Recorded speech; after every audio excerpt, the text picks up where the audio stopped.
नमस्कार। आज इस चैनल में आप लोगों का स्वागत है। इस चैनल के माध्यम से हम आज आप लोगों को बताने के लिए जा रहे हैं कि गीता का सार क्या है। देखिए, गीता का सार मतलब समस्त वेद शास्त्र पुराण ग्रंथों में जो गीता है वो समस्त वेद शास्त्र पुराण ग्रंथों का सार गीता। और गीता का सार क्या है अब हम आप लोगों को बता दें। देखिए,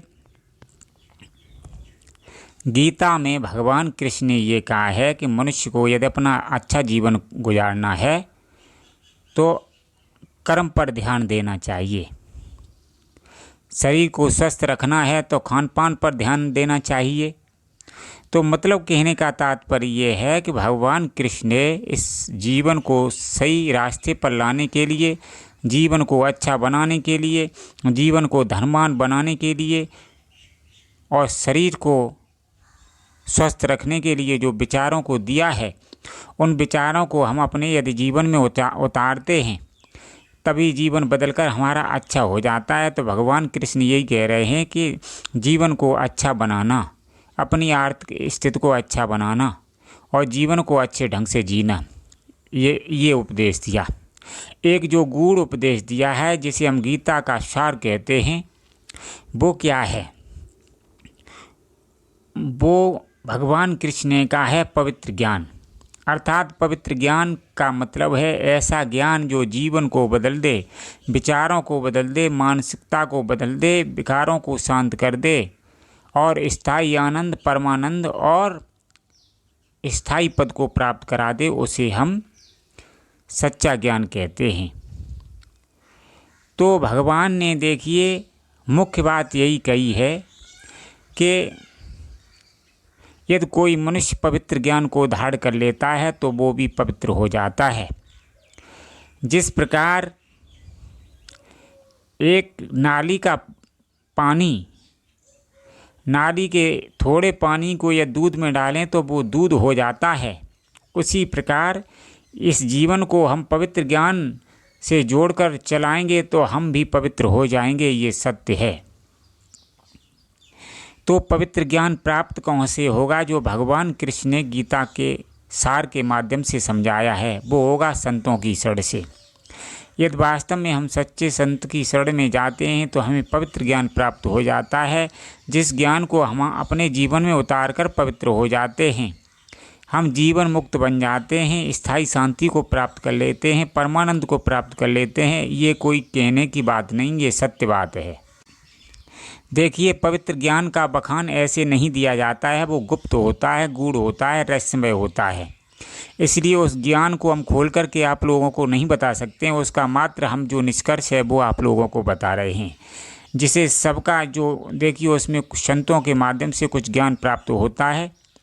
उसको मनुष्य यदि अपने जीवन में उतारता है तो वो पवित्र हो जाता है। तो उस ज्ञान को हम पूर्ण रूप से आप सामने उसका विस्तार से वर्णन तो नहीं कर सकते, ये सख्त मना है। उस ज्ञान का मात्र हम संकेत दे सकते हैं। तो यदि देखिए, ये ज्ञान वही है कौन सा, जिसे जो ज्ञान कबीर महाराज के पास था, जिस ज्ञान को प्राप्त होकर के उनका जीवन अमर हो गया था, जो ज्ञान तुलसीदास महाराज के पास था। बताइए, एक गृहस्थ मनुष्य किस प्रकार से परम पूजनीय बन गया और ग्रंथों की रचना कर डाली।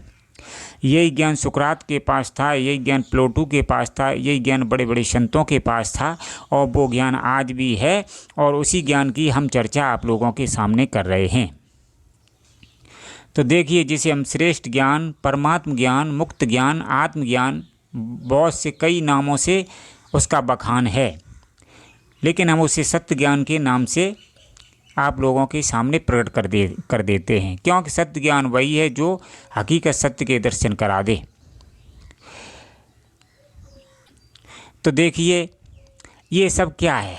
वैसे देखा जाए तो ये संसार है, ये मनुष्य शरीर है। अब मनुष्य इस संसार में दौड़ता रहे, घूमता रहे, इस संसार की वस्तुओं को इकट्ठा करता रहे, बेचता रहे, इसी में जीवन यापन करके अपने जीवन को गुजार दे, अंत में नरक यातनाएं भुगते और 84 लाख योनियों में चला जाए। क्या यही जीवन का उद्देश्य है? नहीं। देखिए, इसी संसार में रहते हुए इस मनुष्य शरीर के अंदर एक अद्भुत शक्ति छिपी हुई है, जिसे आत्मिक शक्ति या परमात्मिक शक्ति कहते हैं। हमारे संत भगवानों ने ये कहा है कि प्रत्येक मनुष्य के अंदर परमात्मा विराजमान है। अब हम परमात्मा की खोज करें। देखिए, आज संसार बुरी तरह से गुमराह है। कोई किसी देवता की पूजा कर रहा है, कोई कुछ कर रहा है, कोई कुछ कर रहा है। ज़रा सोचिए, ज़रा गौर करिए, ज़रा ध्यान में उतारिए। आप तीर्थों में घूम कर मर जाएंगे, कुछ भी प्राप्त होने वाला नहीं है आपको। हालांकि थोड़ी बहुत आपकी सांसारिक चीज़ें अच्छी हो जाएं, पुत्र नहीं तो पुत्र प्राप्त हो जाएं, कुछ भी चीज़ें प्राप्त हो सकती हैं, लेकिन वो कर्म से संभव है। आज का मनुष्य इसलिए गुमराह है। मनुष्य भगवान कृष्ण ने ये कहा है कि देखिए, कर्म ही प्रधान है। कोई कार्य टुटका टमना से बनने वाला नहीं। यदि कर्म करोगे तो ही चीज़ें प्राप्त होंगी। कर्म का मतलब है अपनी शक्ति लगाकर एक चीज़ को दूसरी जगह पर ले जाना, इसे कर्म कहते हैं। तो कर्म का मतलब अनेक प्रकार के हो सकते हैं, लेकिन सकारात्मक कार्यों को करना चाहिए। जो सकारात्मक कर्म छोड़ करके नकारात्मक कार्यों को करता है, उनके गलत संस्कार बनते हैं और भयंकर कष्ट जो देते हैं, जीवन को बर्बाद कर देते हैं। इसलिए सकारात्मक कार्यों को करना चाहिए। अब मैं ज्ञान की चर्चा कर रहे हैं। तो देखिए, ये श्रेष्ठ ज्ञान यदि मनुष्य को प्राप्त होता है तो उसका जीवन अद्भुत बदल जाता है। आज मनुष्य संसार की चिंताओं में फंसा हुआ है। आज मनुष्य के सर पर काम वासना सवार है, जिससे काम वासना के चक्कर में इधर उधर दौड़ रहा है, जीवन को बर्बाद कर रहा है। मनुष्य सोच रहा है मेरी काम की पूर्ति हो, इधर उधर भाग रहा है, लेकिन मनुष्य को ये पता नहीं है। देखिए, महान अज्ञानता के घोर अंधकार के बस में ऐसे मनुष्य होते हैं जिन्हें अपने लक्ष्य का ही ज्ञान नहीं होता है। बताइए, लक्ष्य का कहाँ से ज्ञान प्राप्त हो जाए। आप रुपयों के चक्कर में अपने जीवन को बर्बाद कर दिया, जब जीवन का उद्देश्य होता है परमात्मा को प्राप्त करना। जब तक आप अध्यात्म से नहीं जुड़ेंगे, सच्चे ज्ञान को प्राप्त नहीं करेंगे, कैसे आपका कल्याण हो जाएगा। आज के मनुष्य के पास थोड़ा धन दौलत बढ़ गया और ऐंठ के शत्रु हो जाता है, मानो जाने कै गाँव का मालिक हो। देखिए, जरा वो भी मनुष्य नहीं समझता है कि मैं इन विकारों के अधीन हूँ। चाहे कोई भी मनुष्य कितना भी धनी हो, प्रत्येक मनुष्य विकारों के अधीन होता है। देखिए, धन बढ़ने से मनुष्य को स्थायी शांति प्राप्त नहीं होती है, आनंद प्राप्त नहीं होता है, सच्चा परमानंद प्राप्त नहीं होता है। ये धन तो आपके पहले जन्म के कर्म के अनुसार, भाग्य के अनुसार मिला। कर्म को ही भाग्य कहते हैं। और मनुष्य पहले के कर्मों के भरोसे बैठ जाता है। कोई कहता है हमारा भाग्य कैसा है, बाबाओं के पास जा कर के अपने हाथ को दिखाते हैं। अब बताइए, क्या बाबा तुम्हारे भाग्य को बदल देंगे। ये सब मूर्खतापूर्ण बातें हैं। जो आपका पूर्व जन्म का अच्छा संस्कार है, यदि वो आपके सामने आ गया तो आपका जीवन उच्च कोटि का हो जाएगा। और गलत संस्कार आपका चल रहा है पूर्व जन्म का, तो निश्चित रूप से अधोगति में वो आपको डाल देगा। जीवन निश्चित रूप से दुखमय होगा।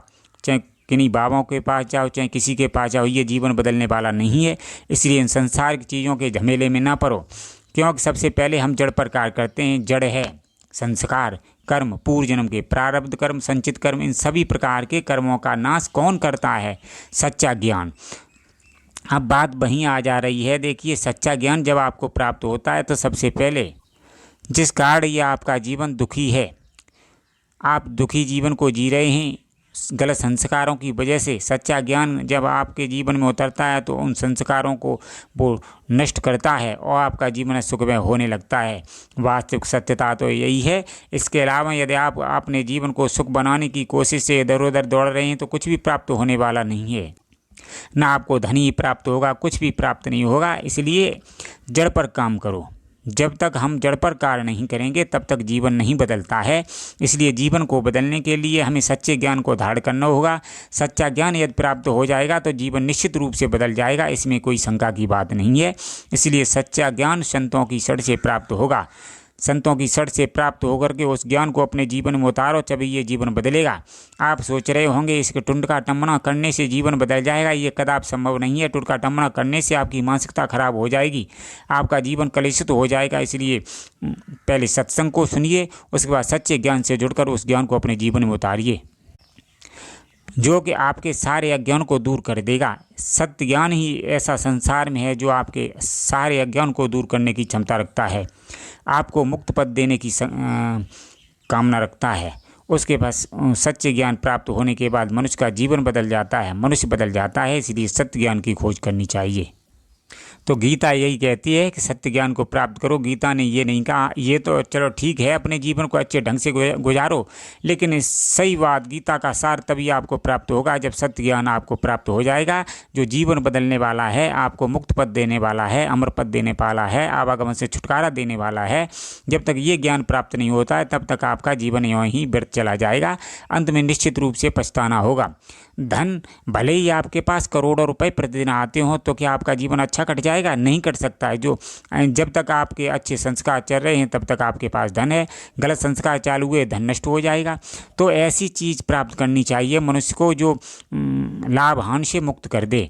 तो सच्चा ज्ञान यदि आपके पास है तो कभी भी आपके पास से लक्ष्मी दूर नहीं जाएगी और आपका जीवन दिन दूना रात चौगुना बढ़ता चला जाएगा और आपको स्थायी शांति परमानंद प्राप्त हो जाएगा, आपका जीवन सुखमय हो जाएगा। आज का मनुष्य सोच रहा है कि अध्यात्म से नहीं जुड़ूंगा और अध्यात्म से न जुड़ करके इधर उधर भटक रहा है। तो ध्यान रखना, अध्यात्म से नहीं जुड़ोगे, सच्चे ज्ञान से नहीं जुड़ोगे तो यह आपकी मानसिकता कभी स्थिर नहीं रहेगी। आपको ये निरंतर भय देती रहेगी। आपके अंदर जो मन है ये निरंतर भय देता रहेगा। आपको जो इंद्रियां हैं काम क्रोध मद मोह लोभ ये भय निरंतर देते रहेंगे, आपका जीवन तबाह कर देंगे। चाहे आप कितने भी धनी हों या गरीब हों, जब तक सच्चे ज्ञान से नहीं जुड़ोगे तब तक आपको स्थायी शांति और निर्भय अवस्था प्राप्त नहीं हो सकती। और जब तक आपको निर्भय अवस्था प्राप्त नहीं होगी तब तक आप जीवन जीवने का ढंग नहीं समझ पाते हो।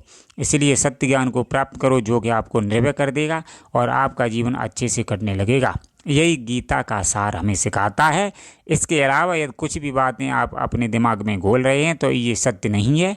सत्य जो मैं कह रहा हूँ यही सत्य है, कोई मैं अपने अनुभव से नहीं बोल रहा हूँ। मैं सारे संत भगवानों के अनुभव से प्राप्त ज्ञान के निष्कर्ष से, समस्त वेद शास्त्र ग्रंथों के निष्कर्ष से ये कह रहा हूँ कि यही मनुष्य जीवन का उद्देश्य है। जब मनुष्य सच्चा ज्ञान प्राप्त कर लेता है तो उसका जीवन बदल जाता है। यही गीता का सार है, बार बार गीता यही कहती है। इसलिए मनुष्य को सत्य ज्ञान की खोज करनी चाहिए। सत्य ज्ञान प्राप्त होने पर ही मनुष्य सुखी होता है, अन्यथा उसका जीवन निरंतर रूप से दुखी रहेगा और अबाधगत से हुआ कष्ट भुगतता रहेगा। सच्चे ज्ञान को प्राप्त कर लेगा तो निश्चित रूप से वह सुखी हो जाएगा। धन्यवाद मित्रों।